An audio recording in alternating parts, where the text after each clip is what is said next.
Jose Gregorio Hernandez Cisneros was born on October 26, 1864, in a small village in Venezuela. He was one of the 6 children. Hernandez spent the entirety of his childhood in his hometown, where his mother worked as a housekeeper and his father sold pharmaceuticals and livestock. At the age of 13, Jose Gregorio told his parents of his desire to go to law school and become a lawyer, but was persuaded by his mother to pursue a career in medicine instead.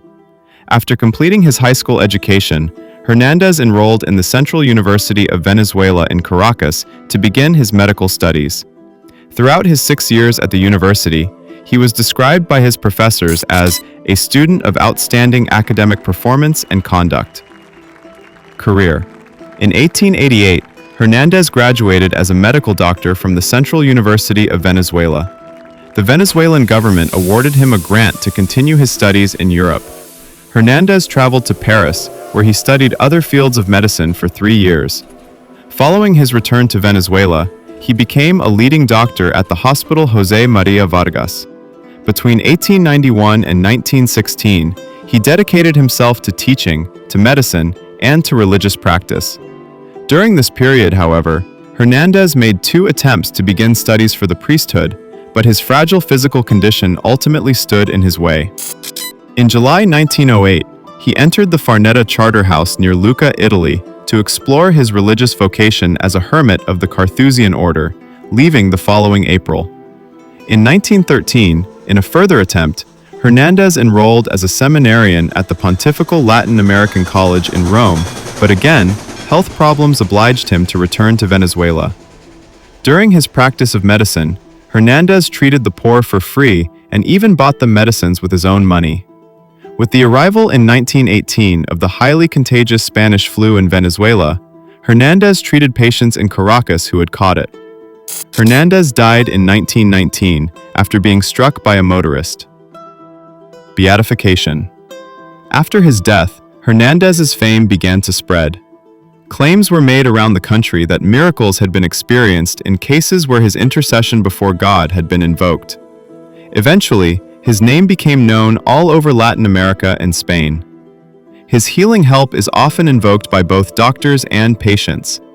He is also called upon for protection during overland journeys. In June 2020, Pope Francis decided in favor of the beatification of Jose Gregorio Hernandez after the recovery of a girl who had been shot in the head, which was recognized as a miracle attributed to him. Canonization.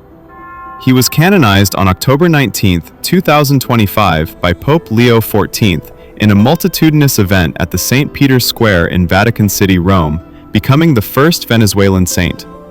He was canonized along with Carmen Elena Rendiles Martinez, making them the first saints of Venezuela. What can we learn from Saint Jose Gregorio? 1. There are many paths to holiness, including the practice of one's profession. Saint Jose Gregorio tried to become a priest 3 times and eventually settled on being a doctor. That did not impede his path to sainthood. Rather, it facilitated it. Our professional work can do the same for us. We need to see it as a path to sainthood and not just a way to pursue our ambition and make a living. 2. Medicine is a service for those who are sick. How can we convert our work into an act of service for those destined to benefit from it? That is how we too can become holy like Saint Jose Gregorio. 3. Saint Jose Gregorio died when he was struck by a motorist.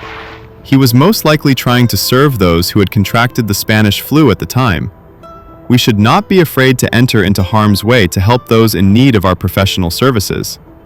At times, that may mean working for less or for free or late at night. For more information on how men and women can seek holiness through their professional work, listen to www.onthemark.show.